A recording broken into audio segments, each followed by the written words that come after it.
সুলতানা আমার মেয়ে। আমি আমি ওর মা। আমি সুলতানাকে বলতে দেবো না। আমি সুলতানাকে বাঁচাবো।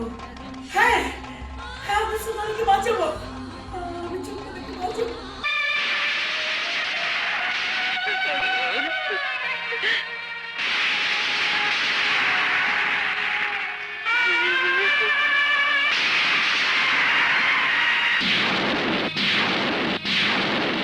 হ্যাঁ মহান আদালত, আমি খুনি, আমি খুন করেছি। আমাকে ফাঁসি দিন, আমাকে ফাঁসি দিন মহান আদালত, আমাকে ফাঁসি দিন, আমাকে ফাঁসি দিন মহান আদালত।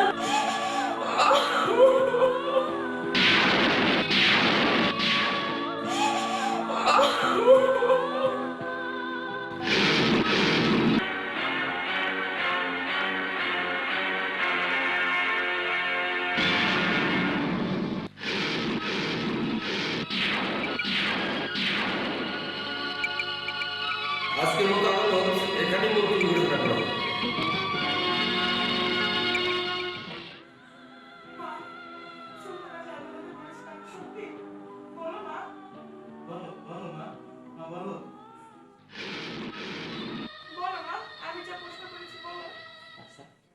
সুলতানা যা বলেছে সবই সত্য।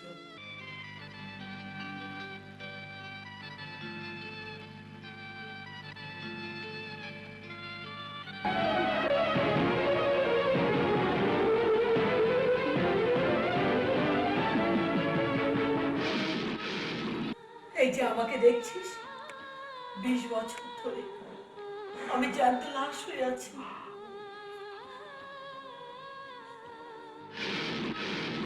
শুধু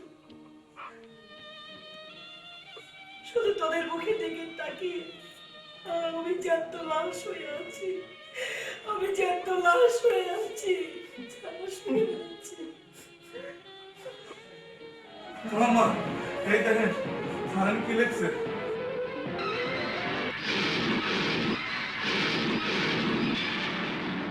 সেই ছোট্টবেলা থেকে আপনার বাড়ি কাজ করতেছি খালাম্মা, আপনার কাছে কিছুই আমি চাইনি খালাম্মা।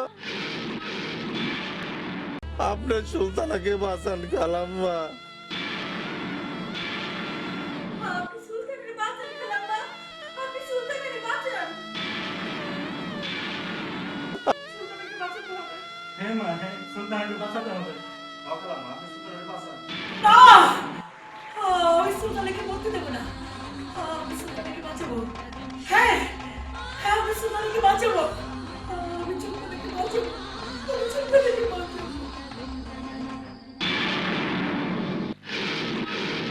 আমি রফিক চৌধুরী। আমার মৃত্যুর জন্য কেউই দায়ী না। মরার আগে একটা সত্য কথা লিখে যাচ্ছি, ওই সুলতানায় আমারই মেয়ে।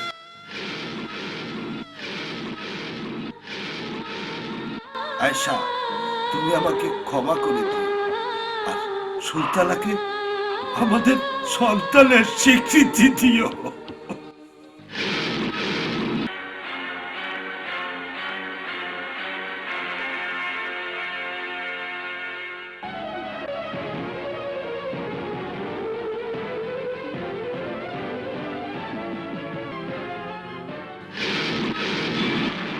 মহান আদালত, আমি যা বলছি সব সত্যি বলছি।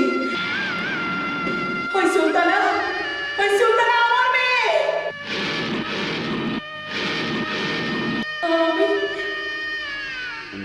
আমি ওর মা।